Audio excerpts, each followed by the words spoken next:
Greetings. I'm Mr. Grimreaper 512. Pardon you. I'm Mr. Grimreaper 512, and welcome to another edition of Rip from the Silver Screen. Tonight, me and Dark Knight are going to talk about the 1998 horror action film based on the Marvel Comics character of the same name, the vampire hunter himself, Blade. The first film was directed by Stephen Norrington. The film was also written by David S. Goyer. This film is based on, as I said before, based on the comic by Mark Wolfman and Gene Colan. This movie stars Wesley Snipes, Stephen Dorff, Chris Christopherson, Bush Wright, and Donald Logue. And we're gonna go, as always, we're gonna go through the plot, talk to you about the plot, and then we're gonna give you guys our thoughts for Blade. Okay, so here we go. In 1967, a pregnant woman is attacked by a vampire while giving birth. Doctors are able to save her baby, but the woman dies of infection. 30 years later, the child has become the vampire hunter Blade, played by Wesley Snipes. He raids a Los Angeles raves club owned by vampire Deacon Frost. Police take one of the vampires to the hospital where he feeds on hematologist Karen Jensen and escapes. Blade takes Karen to a safe house where she is treated by his old friend Abraham Whistler. Whistler explains that he and Blade have been waging a secret war against vampires using weapons based on their elemental weaknesses, such as sunlight and silver. As Karen is now marked by the bite of the vampire, both he and Blade tell her to leave the city. Meanwhile, at a meeting of vampire elders, Frost, the leader of a faction of younger vampires, is rebuked for trying to incite war between vampires and humans. As Frost and his kind were not born as vampires and are therefore not purebloods, they are considered socially inferior. In response, Frost has one of the elders executed and strips the others of their authority.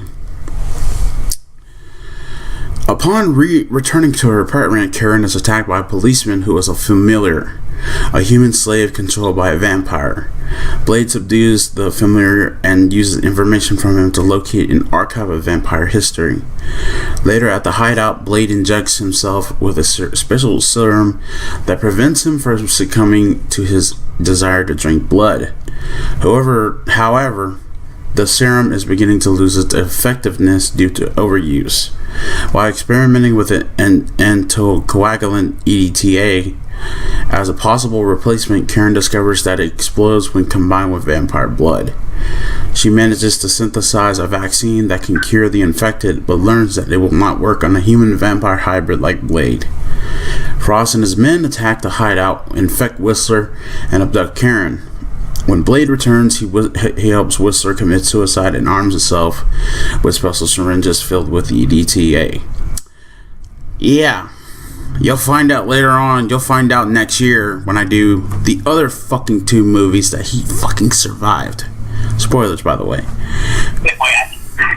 When Blade attempts to rescue Karen from Frost's penthouse, he is shocked to find his still alive mother, who reveals that she came back that very night and was brought in by Frost, who appears and reveals himself as the vampire who bit her. Blade is then subdued and taken to the Temple of Eternal Night, where Frost plans to perform the summoning ritual of La Magra, the vampire blood god. Blade is drained of his blood, but Karen allows him to drink from her, causing him to recover. Frost completes the ritual and obtains the powers of Magra. Blade confronts Frost after killing all his minions, including Blade's mother. During their fight, Blade injects Frost with all of the syringes, causing his body to inflate and explode, killing him. Karen offers to help Blade cure himself, but he asks her to create a new serum instead. In a brief epilogue, Blade confronts a vampire in Moscow. The very same vampire that he met in the very beginning of the movie. So, okay. Now, let's talk about this movie, shall we? Let's. Okay, so I have some favorite parts in this movie. The fight scene that he had with Deacon Frost has to be one of the most fast-paced fight scenes you have ever seen in your life. And it is really, really cool. It is really awesome. Also the scene where when he goes into that club, it's straight out of a horror movie. It's straight out of a horror film. When there's how it actually starts is this guy goes up. I guess he's like one of these fucking familiars or whatever it is, whatever. He doesn't know. He thinks a club is like an actual human. He thinks that everybody in the club is human, but then he realizes. The funny part is that when he realizes that everybody's a vampire, here comes Blade. Blade goes into the club, and he starts wailing on everybody. He starts there's a sprinkler that sprinkles blood on all the vampires, and that's how he finds out the guy. And Blade comes in there, and he starts going nuts on everybody. He starts killing vampires left and right, and I thought that was a really good fight scene. Yep. I thought that was a really good fight scene. The stuff with him, I thought Deacon Frost. What did you think of Deacon Frost anyway, dude? When you watched this movie? Well, he was handsome, but because I thought Frost was a complete. I thought Frost acted was a freaking child. He acted like a fucking 3-year-old little boy with a fucking temper tantrum. Exactly. Because, I mean, it says there that he was not really full-blooded vampire. You know, and just because they released him, whatever, just because that he had to kill one of the elders, takes their power. How can that's just childish. Yeah. You know? Yeah. Yeah. I feel like, you know, I love Whistler, but that's what made me mad about this to begin with, is that knowing full damn well, I remember watching this thinking, the first time I watched this was in 2000, 2 years, actually the first time it was actually October or sometime around this month in 1999. I watched it for the first time, the first Blade, when it came out on DVD, when it came out on VHS, when VHS was still popular. Now not so much. I remember watching this as a kid, and I remember loving this. This is the movie that began the Marvel Cinematic Universe. This is the movie that began the MCU as a whole. This is how Marvel got their strife, you know, from this movie.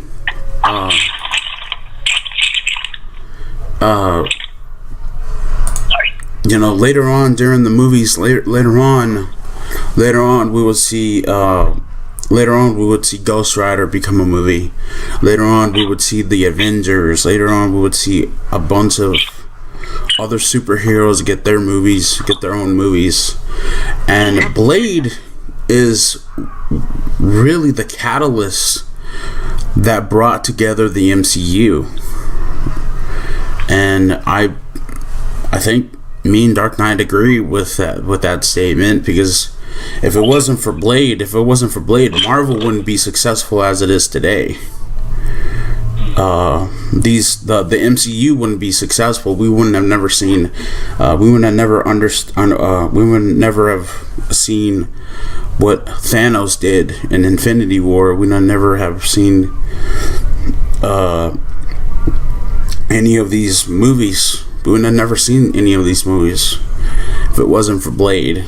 So I think, and I love this movie. But I think it gets a bad rap for some of the decisions that they made. I still believe that Steven Dorff's character was a good. He was kind of sort of a good villain, but not really. Yeah. He was sort of a good villain, but not really, because I look at him like a 3-year-old kid having a temper tantrum, like I said before. And yeah, I liked him somewhat. I think Donald Logue's character, I forget what his character was. He played one of the vampires. Oh, Quinn. Yeah, Quinn is a funny son of a bitch, but he could put his foot in he keeps putting his foot in his mouth, because several times throughout this movie, Quinn becomes a victim of Blade several times. During the beginning of the movie, Quinn gets burned like a son of a bitch.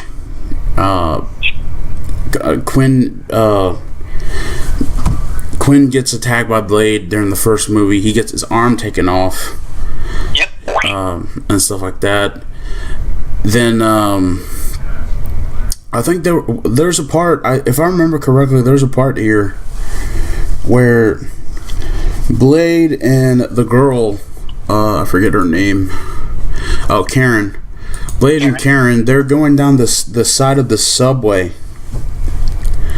I'm trying to remember. They're trying to. I guess they're going after Quinn. I guess they're trying to go after these vampires and stuff like that. But I forget. I forget. Man, I hadn't seen this movie in a while. Sorry, guys, my mind's all blank because I hadn't seen this movie in a while. So, but yeah, I liked the action scenes are really good. Yeah. I thought the girl that played Karen did a really good job as her. The mother was kind of. What did you think of the mother of Blade's mom? Well, that surprised me when I first watched this movie. It surprised me that that she was still alive, because I thought she died in the beginning of the film. And knowing that,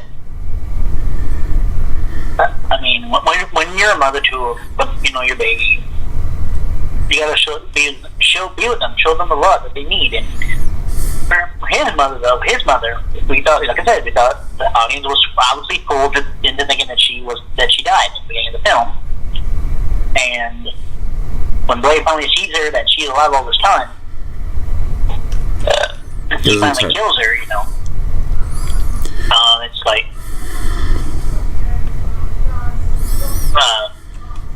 that by all means, I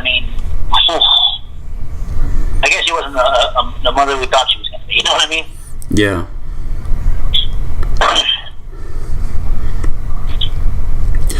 Yeah. So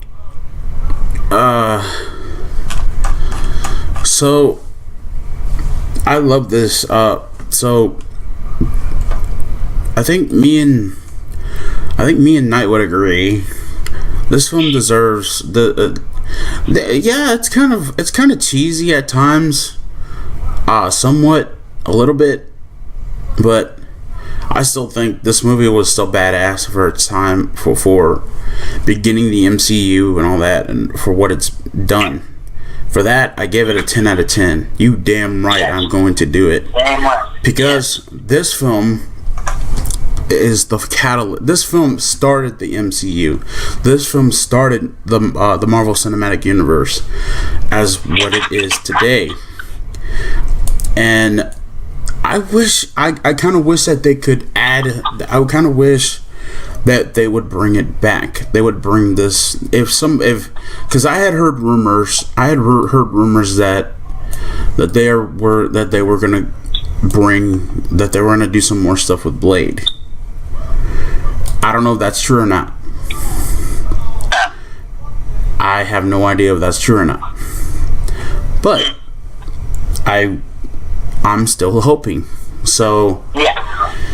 So let me know in the comment section down below what y'all guys think of Blade. Did you like the first movie? Was there any problems that y'all guys would say that was in the first movie?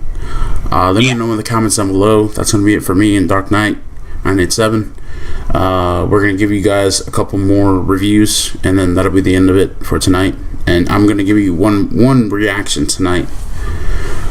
So with that in mind, I'm just going to 512, and I'll see you all in the afterlife. Peace.